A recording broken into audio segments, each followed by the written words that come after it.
As you can see, it's an important issue to the people in the audience. I think it's one of the reasons this race has been so volatile. Voters are looking and they're saying, which of these candidates can I trust? And each of you are trying to make your case to them. As you tried to do so, Governor Romney, you said recently that as governor, you're a severely conservative governor of Massachusetts. What did you mean by that? Well, severe, strict. I was, without question, a conservative governor in my state. We balanced the budget all 4 years I was in office. We cut taxes 19 times. I enabled our state police to enforce illegal immigration laws so that people could be taken out of our state that were here illegally. We drove our schools to have campaigned for and fought for English immersion in our schools and had that successfully implemented. My policies in Massachusetts were conservative, and in a state, as Rick indicated, a state that was a relatively liberal state. I stood up and said I would stand on the side of life when the legislature passed a bill saying that life would now be defined not at conception, but later. I said no. When there was an effort to put in place embryo farming and cloning, I vetoed that. When the Catholic Church was attacked saying, look, we're not going to allow you to continue to place children in homes where there's a preference for a man and a woman being the mom and dad, I worked with the Catholic Church to put legislation in place to protect their right to exercise their religious conscience.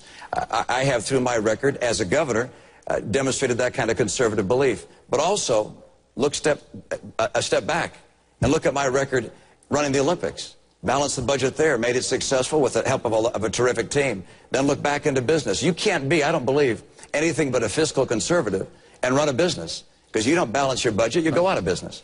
Mr. Speaker, as you know, often when deficit reduction and economic growth are priorities at the same time, some people see a collision, some people see a conflict. You've outlined your views on taxes. Governor Romney today outlined a tax plan that would put the top rate at 28%, eliminate capital gain taxes for incomes below $200,000, cut the corporate tax rate to 25%. Is that the right approach, and is it consistent, and it's a tough one sometimes, with spurring economic growth at a time this state and other states are looking for jobs, but as you have Gilbert's question, also looking to make sure the next president works on the deficit? Well, look, first of all, I think that Governor Romney today moved in the right direction. And I think that that's a serious step towards trying to find a closer to supply side. I wouldn't agree with him on capping capital gains cuts at $200,000 because I think that's, frankly, economically destructive. And I don't believe in class warfare. And that's a number below Obama's class warfare number. So we can argue later about capital gains cuts. But I think there's a different question. Everybody talks about managing the current government. The current government is a disaster. I mean, we don't, you know, this is, it is, the reason I started with the idea that came out of Strong America Now, to repeal the 130-year-old civil service laws and go to a modern management system, is you change everything. And the fact is, if we're serious, and in a funny kind of way, Ron and I are closer on the scale of change, we'd approach it slightly different, but I think you've got to start and say, what would a modern system be like? And a modern system would be totally, just take control of the border. It is utterly stupid to say that the United States government can't control the border. It's a failure of will. It's a failure of enforcement. So let me just take that one example. Let's assume you could tomorrow morning have a president who wanted to work with your governor, who instead of suing Arizona, helped Arizona, who actually worked with Arizona. Now, what's the fiscal reality 3 years from now in your emergency rooms, in your schools, in your prisons of controlling the border? It's a lot less expensive. You just took a major step towards a less expensive future. So I think it is possible to modernize the federal government and cut taxes and develop energy simultaneously. And the three lead you to Gilbert's concern. Let's get back to a balanced budget.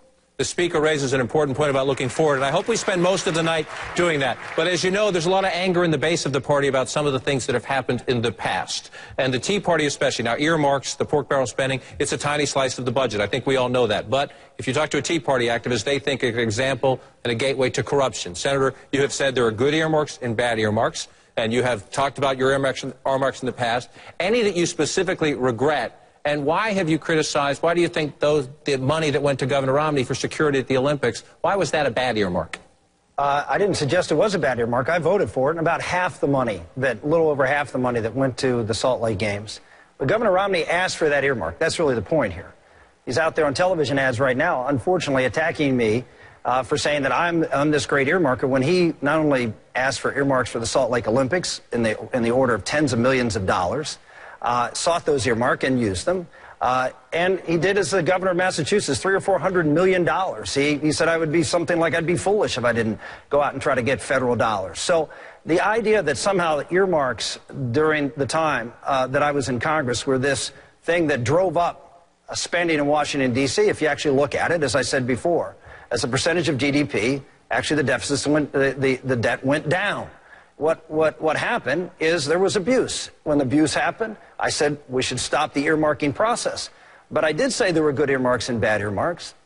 We wouldn't have the V-22 Osprey, which was the most essential air platform for our Marines in particular in the war against the radical Islamists. We wouldn't have it if it wasn't for an earmark. That program would have been killed under George Bush 41. Dick Cheney, the Defense Department, wanted to kill that program, and many of us, including myself, stood up and made sure that was there. Congress has a role to play when it comes to appropriating money, and sometimes the president and the administration doesn't get it right. What happened was an abuse of the process. When that abuse occurred, I stepped forward, as Jim DeMint did, who, by the way, was an earmarker, as almost everybody else in Congress was. Why? Because Congress has a role of allocating resources when they think the administration has it wrong. I defended that at the time. I'm proud I defended it at the time because I think they did make mistakes. I do believe there was abuse, and I said we should stop it. And as president, I would oppose earmarks. Governor? I didn't follow all of that, but I can tell you this. I would put a ban on earmarks. I think it opens the door to excessive spending on projects that don't need to be done. I think there are a lot of projects that have been voted for. You voted for the bridge to nowhere. I think these earmarks, we've had it with them. If Congress wants to vote in favor of a bill, that they should take that bill, bring it forward with committees, have people say vote it up or down on the floor of the House and the Senate, have the president say yes or no and move forward. But the earmark process is broken. There are thousands and thousands of earmarks, money being used inappropriately. And I'll tell you this. You mentioned coming to the Olympics, coming to the United States Congress, asking for support. No question about it. That's the nature of what it is when you lead an organization or a state. You come to Congress and you say, these are the things we need. In the history of the Olympic movement, the federal government has always provided the transportation and security. So we came to the federal government asking for help on transportation and security. I was fighting for those things. Our games are successful. But while I was fighting to save the Olympics, you were fighting to save the bridge to nowhere.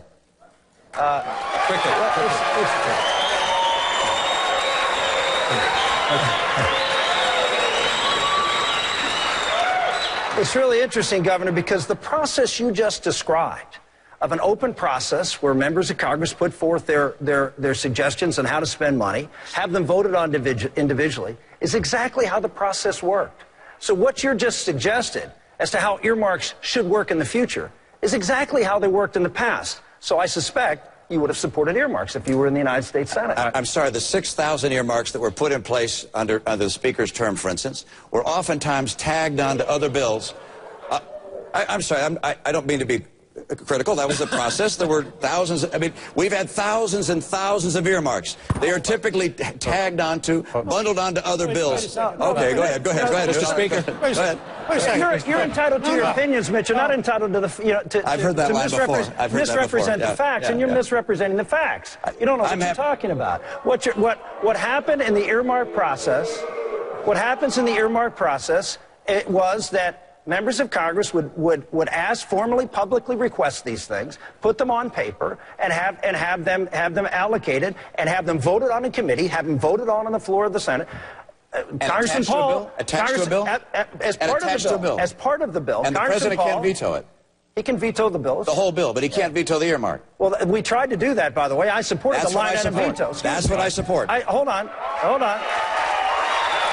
Nick, I agree with you. I support the line item veto. I voted for a line item veto so we could do just that. Unfortunately, the Supreme Court struck it down. I would like to go back as president again and give the president the authority to line item veto.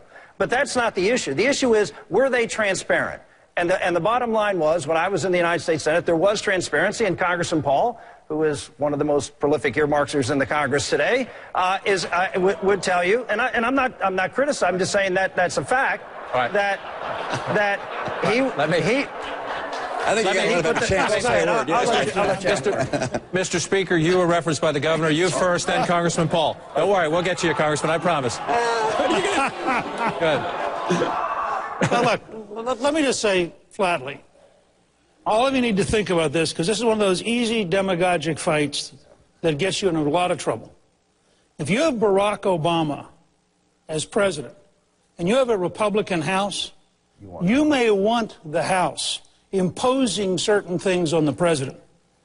Now, when I was Speaker, for example, and we had a liberal Democrat in the White House, I actually want to reinforce what the governor said. I helped the Atlanta Olympics get the support they needed from the U.S. government to be successful. I thought it was totally appropriate to help the Atlanta Olympics, and I actually went to your former governor and sat down with the people originally planning the Winter Olympics and said, look, this is what we did, this is what you need to do. I think it was totally appropriate for you to ask for what you got. I just think it's kind of silly for you to then turn around and run an ad attacking somebody else for getting what you got, and then claiming what you got wasn't what they got because what you got was right and what they got was wrong. But, Congressman Paul, answer Senator Santorum, please, sir. I followed that, and I You know, there's reason for the confusion because because it's all Congress's fault. They're all messed up. They don't know what they're doing in Congress is the real reason. But this whole idea of earmarking is designating how the money is spent. What a lot of people don't understand is if the Congress doesn't say the way the money should be spent, it goes to the executive branch. And that's the bad part. If you were actually cutting, it would make a difference. But you don't want to give more power to the executive branch. Even if I'm president, I don't want more power over that funding. That should be with the people and with the Congress. But earmarking, the reason we get into trouble is the irresponsibility of Congress. Take your highway funds. We're supposed to pay a user fee. We pay our gasoline tax. We should get our fair share back. But what do? They take the highway funds and other these trust funds, and they spend this money overseas in these wars that we shouldn't be fighting. And then when the highways need building, then you have to go and fight the political system and know who to deal with and maneuver and try to get some of your money back. But if you say you're against the earmarking and fuss and fume over, the answer is vote against the bill. That is what I do. I argue for the case of the responsibility being on the Congress, but it's the responsibility of us who believe in fiscal conservatism to vote against the bill. We need to vote against the spending is what we need to do. All right. Let's take another important economic question. This one comes to us from CNNPolitics.com, and you can see it in the audience up on the board here. Why was George W. Bush wrong in his efforts to save the auto industry, and why was Barack Obama wrong to continue the effort? Senator Santorum, I want to go to you first with this question.